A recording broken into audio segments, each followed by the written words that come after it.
तालिबान रजीम के लिए मुश्किलात में इजाफा होता चला जा रहा है और इसकी एक बहुत बड़ी रीज़न इनके पाकिस्तान के साथ इख्तिलाफात हैं। आज की इस वीडियो में हम जानने की कोशिश करेंगे कि पाकिस्तान और अफगानिस्तान के माबैन इस लड़ाई की क्या वजह है, इसमें कौन कौन से अहम प्लेयर्स शामिल हैं, इनमें कौन कौन से अहम फैक्टर्स हैं, कौन कौन से एरियाज हैं और कौन कौन से ग्रुप्स हैं। आज की इस वीडियो में हम वखान कॉरिडोर पर भी नजर डालेंगे। सोशल मीडिया पर जो रिपोर्ट्स आ रही हैं कि पाक आर्मी ने वहां पर कब्जा कर लिया है, वखान कॉरिडोर की इंपॉर्टेंस और क्या वाकई पाकिस्तान वखान कॉरिडोर तक पहुंच गया है, आइए जानते हैं।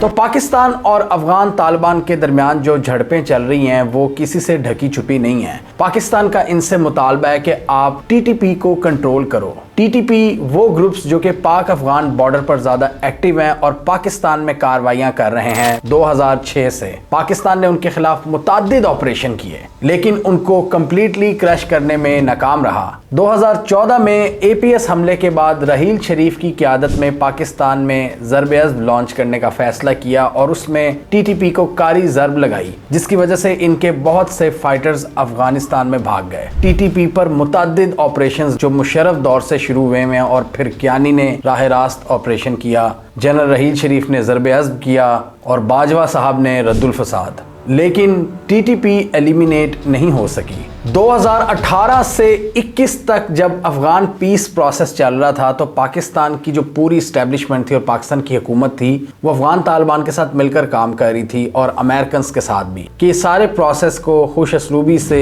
निपटाया जाए। पाकिस्तान में बहुत से लोगों को उम्मीदें थी कि तालिबान के आने के बाद ये टीटीपी को कंट्रोल करेंगे और अफगानिस्तान में ऐसा माहौल बनाएंगे कि सारे नेबर्स उनसे खुश हो जाएंगे और पूरी इंटरनेशनल कम्युनिटी। तालिबान ने अपने वादे पूरे नहीं किए। उन्होंने औरतों से तालीम का हक छीन लिया और पाक अफगान बॉर्डर पर भी छेड़छानी शुरू कर दी।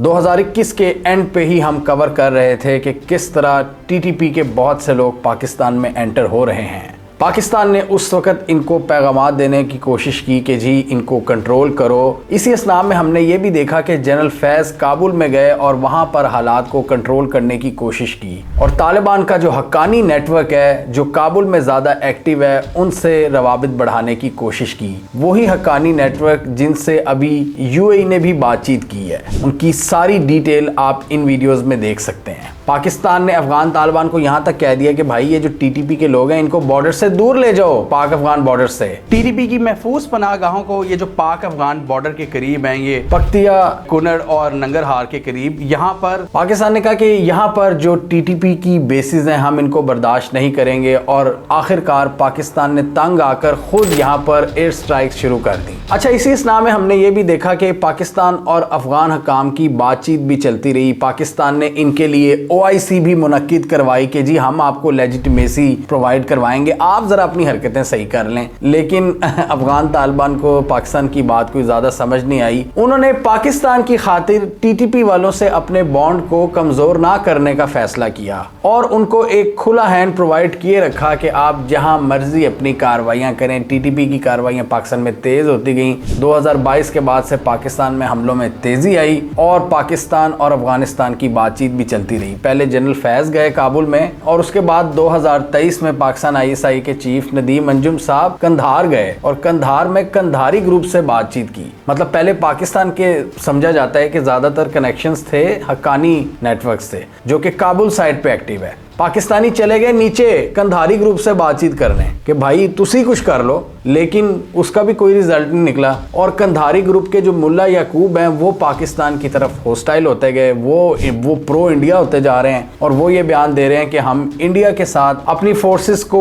इंडिया से ट्रेन करवाएंगे। और मुल्ला याकूब मुल्ला उमर के बेटे हैं। मुल्ला उमर जिनके हिस्टोरिकली पाकिस्तान के साथ बड़े जबरदस्त ताल्लुकात थे, जो तालिबान के फाउंडर समझे जाते हैं, उनके बेटे अब ज्यादा भारत के करीब हैं। आप यहाँ से अंदाज़ा लगा लें कि यहाँ पर कितने ब्लंडर्स हुए होंगे हमारी पॉलिसी में कि हमने उनको भारत के पास पहुँचा दिया और वो हमारे खिलाफ स्टेटमेंट देते फिर रहे हैं। और हमने ये भी देखा कि मुल्ला याकूब समेत तालिबान के दूसरे जितने भी ग्रुप्स हैं, चाहे वो काबुल हो या कंधार हो, वो पाकिस्तान को अपनी पॉलिटिक्स में बड़ा इस्तेमाल करते हैं। वो कहते हैं पाकिस्तानी अमरीकी पिट्ठू हैं, वो यहाँ पर एयर स्ट्राइक्स करते हैं। अभी भी जो रिसेंटली पाकिस्तान ने एयर स्ट्राइक्स की हैं, मुल्ला याकूब ने उस हवाले से बड़े अग्रेसिव बयानात दिए हैं और उन्होंने उसी वक्त उसी दिन कहा था कि हम रिटेलिएट करेंगे। और इस हवाले से कुछ इतलात भी आई थी कि उन्होंने पाक अफगान बॉर्डर पर काफ़ी शेलिंग की है, काफ़ी बमबारी की है, फायरिंग की है। एक मसला तो ये भी है ना कि अफगानिस्तान में जो भी हुकूमत हो वो पाक अफगान बॉर्डर को नहीं मानती। वो कहते हैं ये ड्यूरेंट लाइन है, ये अंग्रेज़ों ने बनाई थी, ये हमारा सारा एरिया है, हमारी हुकूमत अटक तक है। मतलब ये ज़्यादातर जो पख्तून एरिया है वो कहते हैं ये अफगानिस्तान का हिस्सा है। पाकिस्तान कहता है कि ऐसी की तैसी, ऐसी तो कोई बात नहीं है, ये इंटरनेशनल बॉर्डर है, आपको उसकी रिस्पेक्ट करनी होगी।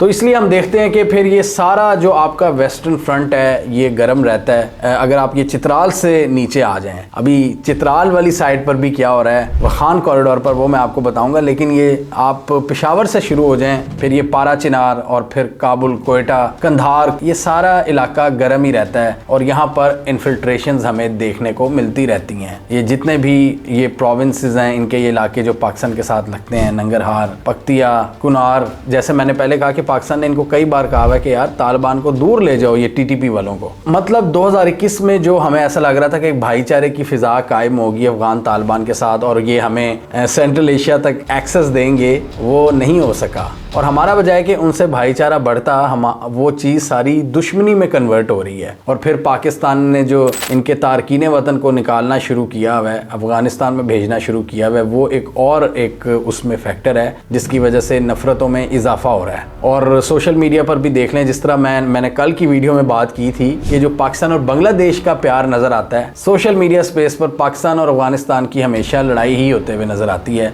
और अफगान साइड पर ज़्यादातर इंडियंस होते हैं। तो जहाँ पर बांग्लादेश की चीज़ हमारे लिए एक विक्ट्री और भारत के लिए डिफीट है, अफगानिस्तान वाली जो पॉलिसी है वो भारत के लिए जीत है और पाकिस्तान की बहुत बड़ी डिफीट है कि हम अपने अफगान भाइयों से लड़े हैं। हमारा तो एक वो पश्तून ब्रदरहुड भी है, एक कॉमन चीज़ है, उसके बावजूद इतनी ज़्यादा नफरतें।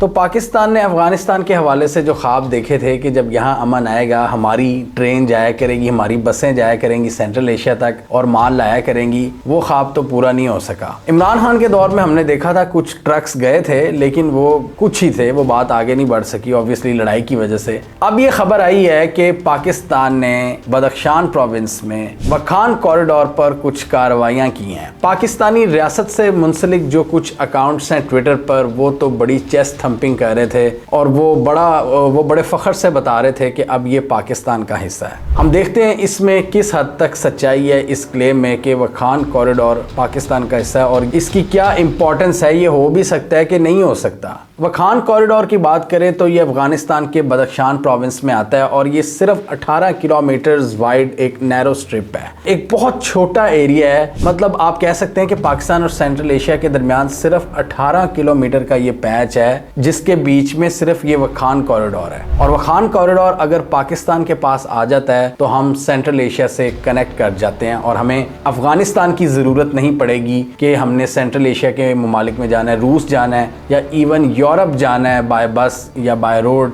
या ज़मीनी रास्ते से। तो जो पाकिस्तान की ख्वाहिश है ट्रेड के लिए डायरेक्ट कनेक्टिविटी हमें मिल जाए सेंट्रल एशिया की, वो इस रास्ते से मिल सकती है। बट मसला ये है कि वो ऑफिशियली अफगानिस्तान का पार्ट है और इंटरेस्टिंगली यही वो जगह है जहाँ से चाइना कनेक्ट करता है अफगानिस्तान से। तो आप खुद सोचें कि क्या पाकिस्तान चाइना को नाराज़ कर सकता है? इसके लिए तो अपने बिग ब्रदर चाइना को एतमाद में लेना होगा कि जी हम वखान कॉरिडोर पर कब्जा कर रहे हैं। तो जो लोग इस बात को प्रोपेगेट कर रहे हैं उनको सही तरह से जियोपॉलिटिक्स का अंदाज़ा ही नहीं है। इनको इस एरिया में ग्रेट गेम की कोई भी समझ बूझ नहीं है कि वखान कॉरिडोर कितनी इंपॉर्टेंट जगह है और वो कोई पीस ऑफ केक नहीं है। वो अफगानिस्तान को चाइना से मिलाता है और चाइना को अफगानिस्तान से डायरेक्टली कनेक्ट करने में मदद देता है। जबकि वखान कॉरिडोर अगर पाकिस्तान का हिस्सा बन जाता है तो ताजिकिस्तान के साथ हम डायरेक्टली कनेक्ट कर सकते हैं, लेकिन हम चाइना और अफगानिस्तान का कनेक्शन तोड़ देंगे। लेकिन ऐसा होना बहुत मुश्किल है और हमें अफगानिस्तान के साथ ही ताल्लुकात को बेहतर करना होगा सेंट्रल एशिया की कनेक्टिविटी के लिए। अच्छा, अब इन रिपोर्ट्स में किस हद तक सच्चाई है? सबसे पहले हमें इसकी थोड़ी सी हिस्ट्री समझनी होगी। पंजशेर का मैदान 95 में भी जब तालिबान की हुकूमत आई थी ना, मुल्ला उमर की जो सबसे स्ट्रांग हुकूमत थी, तो इस एरिया में तालिबान कब्जा नहीं जमा सके थे। उस वक्त नॉर्दर्न अलायंस की हुकूमत थी अहमद शाह मसूद के अंडर। नॉर्दर्न अलायंस जो तालिबान के मुखालिफ ग्रुप था, लेकिन इन सब ने मिलकर रशियन फोर्सेस को भगाया था। जब रशियन फोर्सेस चली गई तो ये आपस में लड़ना शुरू हो गए थे। तो जो नॉर्दर्न सारा फ्रंट था अफगानिस्तान का, वो नॉर्दर्न अलायंस के पास था, जिसके अहमद शाह मसूद एक इंपॉर्टेंट लीडर थे। और उनका बेटा अहमद मसूद, वो आजकल बेचारा इधर उधर भागता फिर, उसको समझ नहीं आ रही कहाँ जाए, वो भी इसी इलाके में पैदा हुआ था। और दूसरा एक और इम्पॉर्टेंट लीडर है अमरुल्लाह सालेह, जो वैसे तो ताजिक है लेकिन उसी एरिया से बिलोंग करता है। अमरुल्लाह सालेह ने हिस्टोरिकली पाकिस्तान को और तालिबान को गालियां दी हैं, और आजकल उसे समझ नहीं लग रही कि पाकिस्तान और अफगान तालिबान की लड़ाई में किसको ज़्यादा गालियां दे। तो कुछ रिपोर्ट्स ये भी सजेस्ट करती हैं कि अगर पाकिस्तान को ज़्यादा ही शौक है इस इलाके को लेने का, वखान कॉरिडोर को हासिल करने का, तो उन फोर्सेस को सपोर्ट करना चाहिए जो एंटी तालिबान फोर्सेस हैं। और अमरुल्लाह सालेह उनमें एक इम्पॉर्टेंट प्लेयर साबित हो सकता है कि पाकिस्तान को उनके साथ मिलकर एक महाज बनाना चाहिए और इस एरिया पर कंट्रोल हासिल करना चाहिए। अगेन ये भी प्रैक्टिकलिटी से बहुत दूर एक पॉसिबिलिटी लगती है कि जी पाकिस्तान मुंह उठाकर अमरुल्लाह सालेह को सपोर्ट करना शुरू कर दे, जिसकी अभी कोई स्ट्रॉन्ग प्रेजेंस नहीं है, और वो मोस्ट प्रोबेबली इस वक्त ताजिकिस्तान में है, क्योंकि वो खुद पीछे से एक ताजिक है। तो ताजिक ग्रुप्स जो कि एंटी तालिबान है, उनको सपोर्ट किया जा सकता है, क्योंकि उधर से उसका बॉर्डर लगता है बदख्शान प्रोविंस का ताजिकिस्तान के साथ, तो वही एक ऑप्शन बनती है। और हिस्टोरिकली पाकिस्तान के वहाँ ज़्यादा कनेक्शंस नहीं है। अभी रिसेंटली DGISI आसिम मलिक की ताजिक प्रेसिडेंट से भी मुलाकात हुई है। यहाँ ये भी एक अलमिया है कि हिस्टोरिकली पहले पाकिस्तान तालिबान को सपोर्ट करता था और इंडिया और रूस वगैरह नॉर्दर्न अलायंस को सपोर्ट करते थे, और अब ऐसी पोजीशन सामने आ गई है कि पाकिस्तान और अफगान तालिबान के दरमियान इतने डिफरेंसेस बढ़ गए हैं कि अब ये सोचा जा रहा है कि हम वो नॉर्दर्न अलायंस वालों को सपोर्ट करें, अहमद मसूद को और अमरुल्लाह सालेह को, जिसकी पॉसिबिलिटी अगेन बहुत कम है। तालिबान ने बदख्शान प्रोविंस और वखान कॉरिडोर पर पहली बार 2021 में कदम रखा था, जब इन्होंने अशरफ गनी की फोर्सेस को हराया था। मतलब पहली बार तालिबान खुद 2021 में वहां पर पहुंचे थे। इससे यह पता चलता है कि तालिबान की हिस्टोरिकली वहां पर प्रेजेंस बड़ी कमजोर रही है, और पॉसिबिलिटी है कि वखान कॉरिडोर के कुछ एरियाज पर पाकिस्तान ने इंट्रूजन्स की होंगी अफगान तालिबान पर प्रेशर बढ़ाने के लिए, क्योंकि ये एक मुश्किल इलाका है और यहाँ पर तालिबान ने हमेशा से ही स्ट्रगल की है, हमेशा मार खाई है। ये पाकिस्तान के गिलगित बल्तिस्तान और चित्राल के एरिया से कनेक्ट करता है, और पाकिस्तान के लिए यहाँ पर एंटर होना कोई मुश्किल बात नहीं है। ये तो सिर्फ जियोपॉलिटिकल कॉम्प्लेक्सिटीज़ हैं कि पाकिस्तान इस इलाके में अभी नहीं आ रहा, क्योंकि जैसे मैंने पहले कहा कि पाकिस्तान को इससे पहले चाइना से बातचीत करनी पड़ेगी, और ये एक बहुत बड़ा रिस्क है। लेकिन यहाँ पर पाकिस्तान अफगान तालिबान पर प्रेशर डालने के लिए शायद ऐसी कोई कार्रवाई कर सकता है कि वखान कॉरिडोर पर गहरी नज़र रखी जाए और उसके आसपास जो हमारे अपने एरियाज़ हैं, जो चोटियाँ हैं, वहाँ पर कंट्रोल हासिल किया जाए, ताकि एक तो तालिबान चेक में रहें और पाकिस्तान की भी गहरी नज़र हो और एक प्रेशर रहे उन पर कि हमारी इस एरिया पर गहरी नज़र है। ये पॉसिबिलिटी ज़रूर है। इसके अलावा चाइना का जो सिंकियांग सूबा है और वहाँ पे जो विगर कम्युनिटी है, वो भी कोई ज़्यादा दूर नहीं है इस इलाके से, और यहाँ पर एक चाइना मुखालिफ दहशतगर्द ग्रुप भी है जिसके बारे में चाइना बहुत सीरियस है। तो डेफिनेटली पाकिस्तान यहाँ पर चाइना के साथ मिलकर अपनी ट्रू प्रेजेंस में इजाफा कर सकता है, अपनी जो चेक पोस्टें हैं उनको बढ़ा सकता है। पाकिस्तान को ये एज ज़रूर है कि ये माउंटेनियस रीजन होने की वजह से, डिफिकल्ट टेरेन होने की वजह से, ज़्यादा सर्द होने की वजह से और तालिबान मुखालिफ ग्रुप्स की आमाजगाह होने की वजह से ये इलाका हमेशा तालिबान को चैलेंज ही करता है। तो इसलिए यहाँ पर पाकिस्तान को एक एज है इन पामीर की पहाड़ियों पर।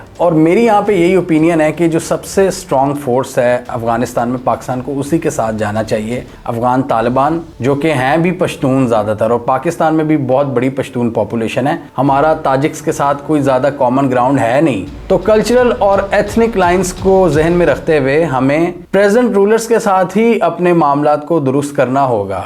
अफगान तालिबान को यहाँ पर यह समझने की ज़रूरत है कि टीटीपी उनको कोई ख़ास एज प्रोवाइड नहीं कर सकती। वो ये समझते हैं कि टीटीपी पाकिस्तान के ख़िलाफ़ एक लेवरेज है, जबकि उनको इंटरनेशनल लेजिटिमेसी की तरफ जाना चाहिए, अपने इंटरनेशनल प्लेयर्स ढूंढने चाहिए। और पाकिस्तान ने जिस तरह इनके लिए लॉबिंग की हुई है, इनको पाकिस्तान का साथ देना चाहिए, ना कि टीटीपी का। और इनको ये भी समझना चाहिए कि ये अब एक गवर्नमेंट है और गवर्नमेंट अपने इंटरनेशनल पार्टनर्स ढूंढती है, ना कि उन पर प्रॉक्सीज को तरजीह देती है। तो पाकिस्तान जैसा मुल्क इनके लिए बहुत ज़्यादा लॉबिंग कर सकता है। हम यूएई और सऊदी अरब के साथ बातचीत कर सकते हैं और इनके लिए इंटरनेशनल इंडोर्समेंट का दरवाज़ा खोल सकते हैं। लेकिन ये अभी भी अपने आप को शायद फ्रीडम फाइटर समझ रहे हैं। ये समझते हैं कि हमने यूएस को यहाँ से निकाल बाहर किया है, हम पाकिस्तान आर्मी से भी लड़ सकते हैं। पहली बात यह है कि यूएस आर्मी इनके अपने मुल्क में थी, जो नेटो फोर्सेस थी। पाकिस्तान का मुतालबा यह है कि भाई हमारे इलाकों में टीटीपी के बंदों को ना भेजो या उनको सपोर्ट ना प्रोवाइड करो। पाकिस्तान ने कोई कब्जा नहीं किया हुआ अफगानिस्तान पर, और वो अब फ्रीडम फाइटर्स नहीं रहे, बल्कि अब वो अफगानिस्तान के रूलर्स हैं। तो उनको रूलर्स की तरह अपने आप को ट्रीट करना चाहिए और उनको नई रियलिटीज समझनी चाहिए। और पाकिस्तान के भी जो मुतालबात हैं, जो कंसर्न्स हैं, उनको भी गौर से सुनना चाहिए कि टीटीपी को कंट्रोल करो, नहीं तो मुश्किलात में इजाफा होगा। और इनके लिए मुश्किलात में इजाफा हो रहा है। जैसे मैंने बताया, बदख्शान प्रोविंस, ये वखान कॉरिडोर, जो नॉर्दर्न साइड से इनको मुश्किलात हैं। नॉर्दर्न अलायंस एक बार फिर वहां से अपने आप को मजबूत कर सकता है और तालिबान को चैलेंज कर सकता है। इसके अलावा पाकिस्तान से इनको एक नए चैलेंज का सामना है, जो पाकिस्तान ने अब डायरेक्ट एयर स्ट्राइक्स शुरू कर दी हैं। पाकिस्तान टीटीपी को टारगेट करेगा अगर पाकिस्तान के इन्होंने कंसर्न्स ना समझे। और तीसरा इनका जो मसला है, दाइश का मसला। दाइश खुरासान जो अभी काफ़ी ज़्यादा इनको तंग कर रही है। काफ़ी हद तक अफगान तालिबान ने इन पर काबू पाया भी है, लेकिन अभी भी वो उनके लिए एक बहुत बड़ा चैलेंज है। और चौथा चैलेंज इनको सदर्न साइड से ईरान की जानिब से है। ईरान ने मसलकी इख्तलाफात के बावजूद पिछले कुछ सालों में तालिबान के साथ अपने ताल्लुकात को बहुत बेहतर किया है। कुछ एक्सपर्ट्स का ये भी मानना है कि ये जो एस्केलेशन हुई है पाकिस्तान और अफगानिस्तान की जानिब से एक दूसरे पर, इसमें ज़्यादा कोई सब्सटेंस नहीं है। दोनों मुल्क एक दूसरे के साथ एस्केलेशन नहीं चाहते, लेकिन दोनों मुल्क ये ज़रूर चाहते हैं कि अपनी अवाम के सामने उनकी वाह-वाह हो। यानी दोनों मुल्क अपनी पॉलिटिक्स में एक दूसरे को लताड़ते हैं ताकि अपनी अवाम से शाबाश वसूल की जा सके। लेकिन लड़ाई को नेक्स्ट लेवल तक कोई नहीं लेकर जाना चाहता। जिस दिन पाकिस्तान हमले कर रहा था, उसी दिन पाकिस्तान के अफगानिस्तान से मुज़ाकरात भी चल रहे थे। तो मुज़ाकरात के बगैर तो बिल्कुल भी पाकिस्तान और अफगानिस्तान का गुजारा नहीं है। तौरखम बॉर्डर है, यहाँ पर एक बड़ी ट्रेड होती है, नीचे चमन बॉर्डर है। बातचीत किए बगैर बहुत से मसाइल हल नहीं हो सकते, जैसा कि ट्रेड है, जैसा कि स्मगलिंग है, दहशतगर्दी की रोकथाम है और दूसरे सिक्योरिटी इश्यूज हैं। इसमें चाइना का किरदार भी बहुत इंपॉर्टेंट है। चाइना के पाकिस्तान के साथ भी अच्छे ताल्लुकात हैं और चाइना काबुल के साथ भी अपने ताल्लुकात को बेहतर कर रहा है। और चाइना की वहां पर एक कांस्टेंट डिप्लोमेटिक प्रेजेंस है और अफगान बड़ी कदर की निगाह से देखते हैं। इस पूरे खित्ते में पाकिस्तान, अफगानिस्तान और चाइना का इत्तेहाद बहुत ज़रूरी है। 2021 से पहले इसी हवाले से एफर्ट्स की जा रही थी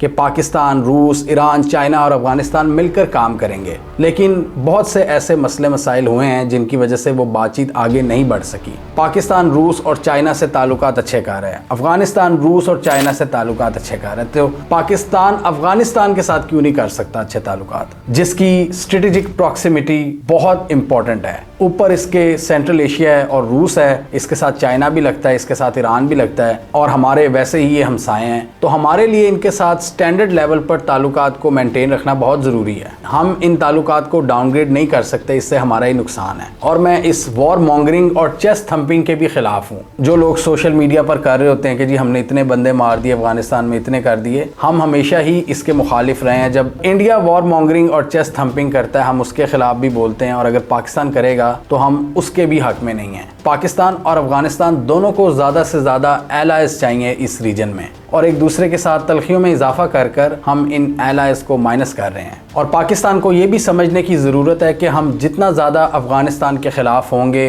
वो उतने ही ज़्यादा भारत के करीब होंगे, जो पाकिस्तान के लिए एक बहुत बड़ी स्ट्रेटेजिक डिफीट होगी। हमने इस वीडियो में जिक्र किया था कि जो इकदाम तुर्की कर रहा है सीरिया के अंदर, पाकिस्तान को उसी तरह खेलना चाहिए। अपने नेशनल इंटरेस्ट को सामने रखते हुए अपनी स्ट्रेटेजिक ऑटोनॉमी को असर्ट करना होगा और अथॉरिटी के साथ डिसीजंस लेने होंगे। चाहे वो अमेरिका हो, चाहे ईरान हो या भारत हो, सबको मुंह पर कहना होगा कि हमने अफगानिस्तान में इस पॉलिसी को लेकर चलना है और इसको हम परसू करके ही दम लेंगे। एक क्लियर पॉलिसी की जरूरत है जिसमें अफगान तालिबान को भी हमें एतमाद में लेना होगा। हमें कमेंट सेक्शन में बताइए आपके ख्याल में पाकिस्तान में ये कैपेबिलिटी है कि अफगान तालिबान के साथ मिलकर अफगान पॉलिसी को पाकिस्तान के हक में आगे लेकर चले और अफगानिस्तान में एक अहम प्लेयर का किरदार अदा करे जिससे खित्ते में हमारा ओवरऑल इन्फ्लुएंस इंक्रीज हो, या आपके ख्याल में पाकिस्तान ये अहलियत नहीं रखता और आने वाले दिनों में हमारे अफगानिस्तान के साथ ताल्लुकात मज़ीद ख़राब होंगे? आप क्या समझते हैं? कमेंट कीजिए। इसके अलावा हमारा यूट्यूब चैनल सब्सक्राइब कर लें, साथ ही वो बेल आइकॉन भी दबा लें ताकि वो स्टोरीज दुनिया भर से पाकिस्तान से जिनकी मेन स्ट्रीम मीडिया पर प्रॉपर कवरेज नहीं होती हमारे प्लेटफॉर्म के थ्रू आप तक टाइम पर पहुंच जाएं।